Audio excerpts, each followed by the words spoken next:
Хай, сайн уу? Ану байна. Энэ удаагийн мөнгө өдөртийн видеоор би та нартай өөрийн 11-р сарын хувьд хувийн санхүү маань ямар сар байсан болоод ер нь 12-р сарыг ямар сар болох вэ гэж тооцоолж байгаагаа нэг таамаглаж авах хаалцах гэсэн. Гэтэ видеоны гарчийг бол харсан бол өнгөрсөн сар бол нэлээд бас л чанхан гэд хэцүүлдэ жоохон ер нь төлөвлөлттэй зардал өндөртэй болов сар байлаа.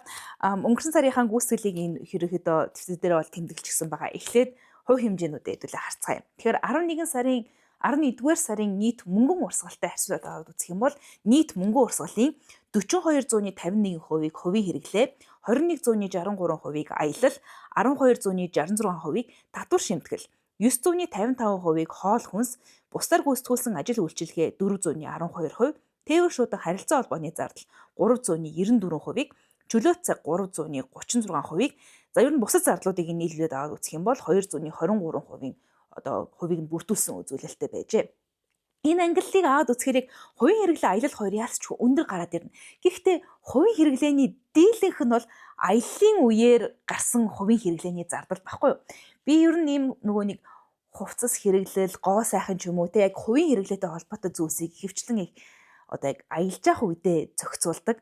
Яг аялаагүй байсан ч гэсэндээ Sephora-с захисан байлаа ч гэсэн тийм бид ер нь хувцснуудыг хөвчлэн аяллах үеэр авчдаг байхгүй. Тэгээ бодоод үзэхээрээ аяллаа үеэр гаргасан нийт зардал маань яг энэ аялал хувийн хэрэглээ гэдэг хоёрыг нэмээд аваад үзсэн.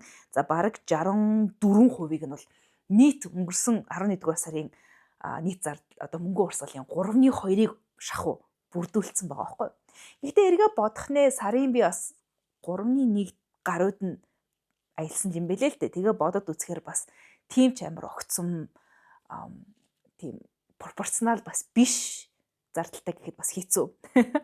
Энэ удаад нэг аяллыг бодож үзсэн. Би өмнө нь жишээ нь аяллаа үеэр идсэн хоол ч юм уу тий аяллаа үеэр явсан тээвэр зэрэг болохоор ерөнхийн нөгөө тээвэр шууд харилцаа холбооны зардал эсвэл хоол хүнсийн зардалд нь ороош тооцоод идэг байсан. Гэхдээ бас нэг талаасаа хэдүүлээ аяллаа үеэр бол энгийн үеийнхаа зан төлбөр ер нь бас явдаггүй шүү дээ. Жоохон өөр байгаад идэг болохоор аялал гэдэг ангилалт дотор нь дахиад тээвэр хоол хүнс, аяллаа тээвэр, аяллаа хоол хүнс гэж ангилж бүртгэж байгаа нийлээд үзэнгүүт яг аяллаа зардлыг бодит дүнгээр нь харах боломжтой болж ирж илээ.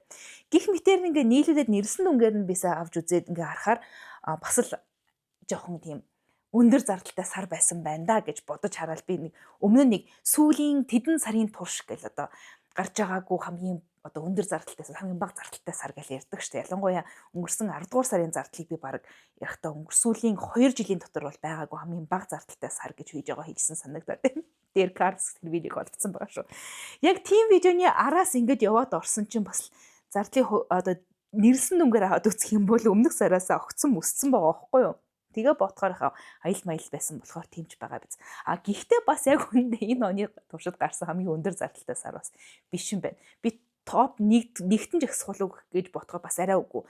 Хоёр дахь нь юм болов гэсэн бас үгүй. Бас өөр нэг аял маялтай саруудад бас овоо мөнгө өрчжээ. Тэгэхээр ер нь энэ жилийнхаа сарынхаа зардлуудыг нэгтгээд аваад үзэх юм бол тийм номер 1 ч юм хамгийн дээгүүр жагсгууц зардалтай сар бол байгаагүй. Гэхдээ бас би буцаад бас л их төлөвлөгөөтэйгээр зардал гаргасан байх шүү гэж бас бодлоо.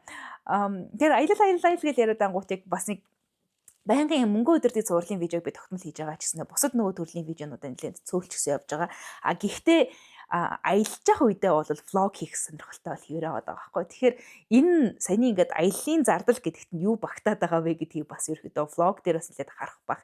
Эхлээд би нөгөө Spice Asia руу явсан юм аа. Таиландын Чангмайд болдог. Тэгэхээр Таиландын влог бас архивны орсон байгаа. Тэр картекс болоод видеодоор тайлбарлсан оруулчихсан байгаа шүү. Тэрийг бас өмнө нь хийжсэн видеонууд руу чиглүүлсэн тийм агуулга гарсан. За нэмээд бас замаараа буцах замаараа Өмнөд Солонгосын бас Сеулээр орсон. Влог өдөд бас орсон байгаа. Тэр картекс болоод видеодоор тайлбарлсан оруулчих. Тэр мэрийг бас багтаагаад нэлээд аялын бас том хувийг Сеул эзэлсэн шүү. Яг ерөнхийдөө зүгээр л тэнд байх логистикийн зардлыг аваад үзэхэд бас өндөр болчихж байгаа юм чинь. Зүүн Азийн орн гэхээр яг тийм болчдөг юм байна. Бас нэлийн юмнууд зарцуулсан юм байна. Бас ер нь нэгэн том зардлаас худалдаа авалтанд явцсан юм биш үү? Суулийн худалдаа авалт. Би анх удаага нөгөө сувг дээрээ shopping haul гэдэг штэ юм авсан юмнуудаа ингэж үзүүлж харуулж ярьдаг тийм видео хийж үзсэн. Сеулийнхаа shopping haul-ыг бас Тэгэхээр картс болоод видеонд тайлбарт оруулчих. Энэ видеог орох үед аль хэдийн орчихсон байх баха.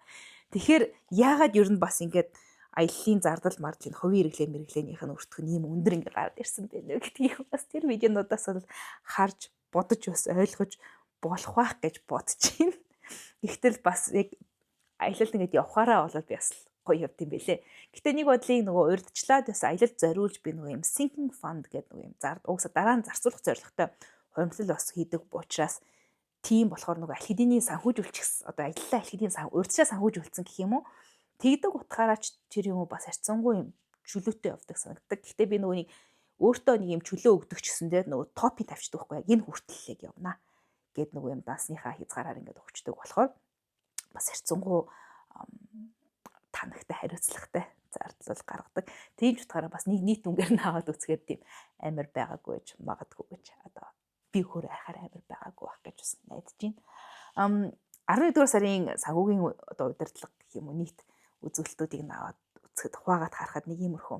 12 дугаар сард бол харин бас дахиад нэг жоохон аяллаа зардал харин гаргачихгүй эсвэл бас нэлийн бэлгийн юм нэг олон хийх үү гэдэг бас шийдэж чадаагүй л явж байна. Ер нь 12 дугаар сар чинь нэг тийм нөгөө баярын улирал эхэлждэг болохоор ингээл нэг чин жилдэн гэдэг юм байна. Бид нар энэ жил чин жилдэж магадгүй. Тэгэхээр тэрний зардал бас гарах бах та гэсэн нэг бодол бол байна. Яа. Өнөөдөр би үсээ таарсан энэ хавцаа явж байгаа. Би чинь бараг бөксөө өрцөн урт тустэйсэн байхгүй. Тэгээд нэг юм болгосон. Ийм үстэй гарч байгаа эхний видео маань YouTube дээр орж байгаа эхний видео маань баха тийм. Хуалцгаад юм байна. 12 дугаар сард нь хэвлээ ярил да. Би дараа сараас эхлээд дараа сар юм да 1-р сард ирэх оноос эхлээд арай өөр төрлийн дэвтэр ашиглах гэж байгаа. Магадгүй тэр дэвтрээ видеон дээр дараагийн YouTube видеон дээр бас хуалцах гэж байна. Ямар хөө дэвтэрлөө нүүж орж байгаа гэх мэтчлэнгээр.